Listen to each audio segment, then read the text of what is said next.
अस्सलाम वालेकुम। Second year math exercise 5.1। आज हम क्वेश्चन नंबर 4 करने जा रहे हैं। क्वेश्चन नंबर 3 जो है वो सेम क्वेश्चन नंबर 4 की तरह ही करना है। तो लिखा हुआ है graph the solution region and find corner points. सबसे पहले कॉर्नर पॉइंट होता क्या है? A point of a solution region, ये कॉर्नर पॉइंट की डेफिनेशन है। A point of a solution region where two of its boundary lines intersect is called corner point और vertex of the solution region. तो corner point का एक और नाम है वर्टेक्स। अब ये वर्टेक्स या कॉर्नर पॉइंट है क्या? लेट से आपने ये एक ग्राफ बनाया है। इस ग्राफ में आपकी दो बाउंड्री लाइंस कहाँ पर इंटरसेक्ट कर रही हैं? यहाँ पर। तो ये क्या हो गया? ये कॉर्नर पॉइंट हो गया किसका? सॉल्यूशन रीजन का। अब देन बाउंड्री लाइंस इंटरसेक्ट यहाँ पर भी कर रही हैं, लेकिन ये सॉल्यूशन रीजन का पार्ट नहीं है। सॉल्यूशन रीजन वो है जिसको आपने शेड किया हुआ है। ये आउट ऑफ द है ये कॉर्नर पॉइंट, लेकिन ये सॉल्यूशन रीजन का कॉर्नर पॉइंट नहीं है। तो हमने जो फाइंड करना है वो सॉल्यूशन रीजन के कॉर्नर पॉइंट फाइंड करने हैं। तो सॉल्यूशन रीजन का कॉर्नर पॉइंट एक ये बन जाएगा, एक ये बन जाएगा, एक ये और एक ये। ठीक है जी। जैसे कि फॉर एग्ज़ाम्पल आपके पास एक घर है, घर में एक रूम है। आप कहें जी इस रूम के कॉर्नर पॉइंट, तो घर में तो डिफरेंट कॉर्नर्स भी हो सकते हैं, लेकिन आपको सिर्फ अपने एक रूम के कॉर्नर पॉइंट्स कहा जा रहा है। वो 4 to 5 6 जितने भी हैं उतने हो सकते हैं। क्वेश्चन नंबर 4 का फर्स्ट पार्ट है जिसको आपने सॉल्व करना है। और आप ये पार्ट अगर देखें तो प्रीवियस वीडियो में जो हमने क्वेश्चन सॉल्व किया था, क्वेश्चन नंबर 2 का फर्स्ट पार्ट, तो ये दोनों कंस्ट्रेंट वही हैं। ठीक है, इनका सलूशन तो उसी तरीके से हम पहले फाइंड करेंगे। अच्छा जी, अब हमने इनको सॉल्व कैसे किया, सेम उसी पैटर्न पे सॉल्व कर लिया। जिनको ये सॉल्व नहीं करना आता वो प्रीवियस वीडियो देख सकते हैं। थोड़ा सा मैं बता देता हूँ कि आपने एक इक्वालिटी लिखनी होती है जिसमें इनइक्वालिटी और इक्वालिटी होती है, इसको कंस्ट्रेंट कहते हैं। ठीक है जी, ये कंस्ट्रेंट है, इसकी हमने इक्वालिटी लिखी है एसोसिएटिव इक्वेशन। इसमें एक दफ़ा x0 पुट किया है, एक पॉइंट आ गया, y पुट किया है, दूसरा पॉइंट आ गया। अब इन दोनों पॉइंट्स को हमने ग्राफ पे ड्रा किया और इनको एक्सटेंड कर दी लाइन। दोनों पॉइंट्स को मिला के एक लाइन बना दी। इसी तरह इनइक्वालिटी देखी, वो क्या, एक इनइक्वालिटी में 0 0 पुट किया एक्स वाई की जगह, तो हमारा x 0 लेस दैन 6 यानी कि ट्रू आ गया रिज़ल्ट। तो हमने कहा कि ये जो लाइन है 2x - 3y is equal to 6, ये ट्रू आ रहा है, तो इसका रिज़ल्ट टुवर्ड्स ओरिजिन है, तो ऊपर की तरफ है। अभी इसको शेड नहीं करेंगे।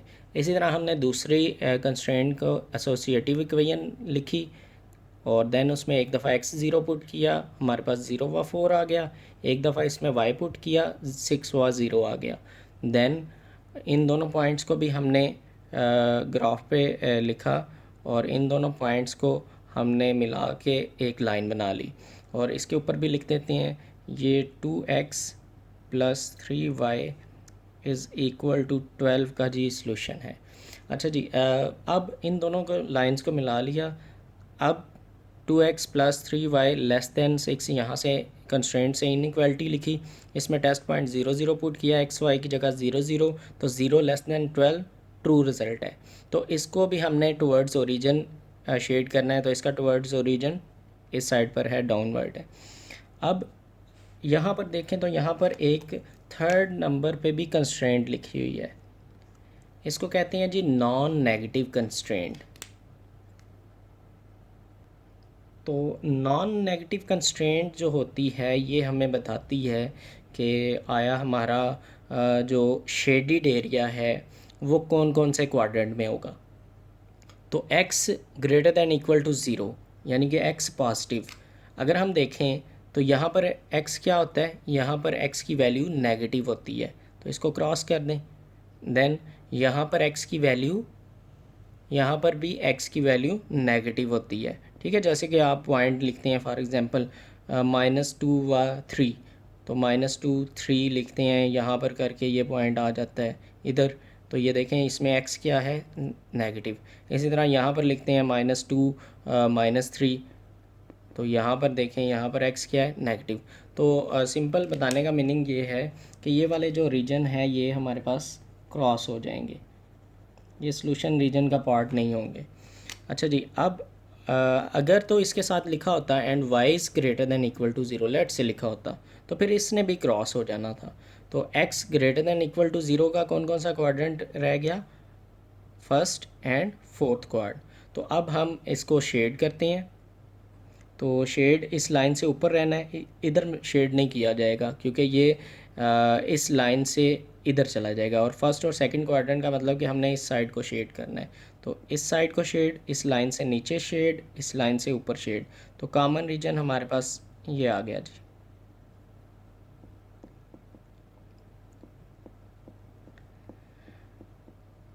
अब इसको कहते हैं जी सॉल्यूशन रीजन।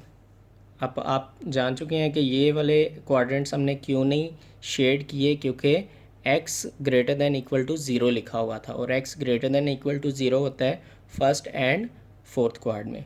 अब नेक्स्ट क्वेश्चन इसमें मज़ीद ये है, and find the corner points. तो कॉर्नर पॉइंट्स की मैं आपको डेफिनेशन बता चुका हूँ कि कॉर्नर पॉइंट की डेफिनेशन क्या होती है कि जहाँ पर सॉल्यूशन रीजन की वैल्यूज़ टर्न ले रही हैं।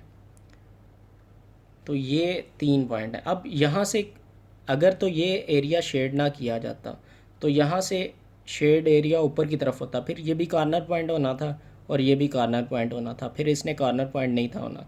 हमने शेडिड एरिया के जो कॉर्नर पॉइंट्स हैं वो देखने हैं। तो ये एरिया शेड किया गया, इसके 3 कॉर्नर हैं, देखें 1 2 3, इसके अलावा कोई भी कॉर्नर पॉइंट नहीं है।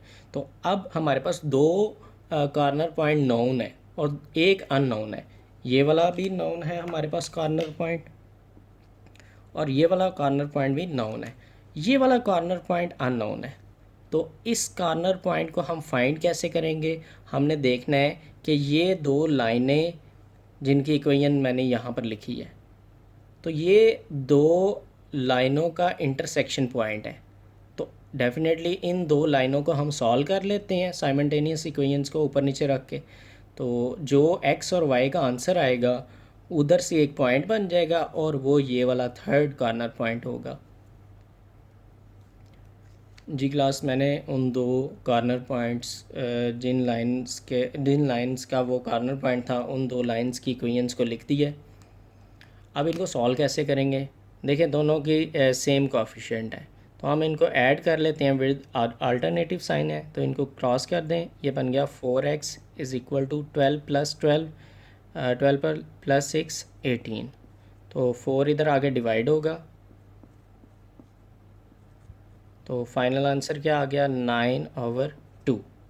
इसको आप पॉइंट्स की फॉर्म में भी लिख सकते हैं, 4.5 ऐसे भी रहने दें, देन ओके है। अब आप इस x की वैल्यू को दोनों में से किसी एक इक्वेशन में पुट कर दें।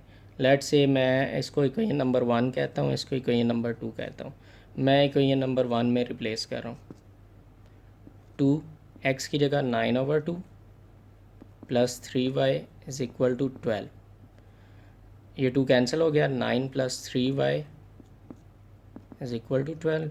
9 इधर आके सब्ट्रैक्ट होगा, तो 3y is equal to 12 minus 9 3। तो y का आंसर आपका आ गया, 3 इधर आके डिवाइड होना है तो 1। अब आपके पास x भी आ गया है और आपके पास y भी आ गया है। तो ये थर्ड कॉर्नर पॉइंट है 9/2 एंड 1 जो आपने फाइंड करना था।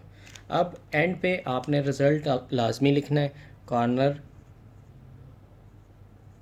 पॉइंट्स, ठीक है। इस तरह से हेडिंग दे देनी है, आगे आप ब्रैकेट में लिख लें ऑफ सॉल्यूशन रीजन, ठीक है जी। नेक्स्ट यहाँ पर आप 3 कॉर्नर पॉइंट्स थे, कौन कौन से। एक कॉर्नर पॉइंट था ये वाला 0/4, सबसे पहला 0/4। देन आपके पास कॉर्नर पॉइंट था ये वाला 0/-2, 0/-2 लिख दिया। और थर्ड जो कॉर्नर पॉइंट आपने फाइंड करना था वो अभी भी आपने फाइंड किया, 9/2 1। आप यहाँ पर लिख सकते हैं 9/2 1 पॉइंट्स की फॉर्म में, और यहाँ पर आपने लिख दिया 9/2 1। तो ये आपके पास इस क्वेश्चन का फाइनल आंसर।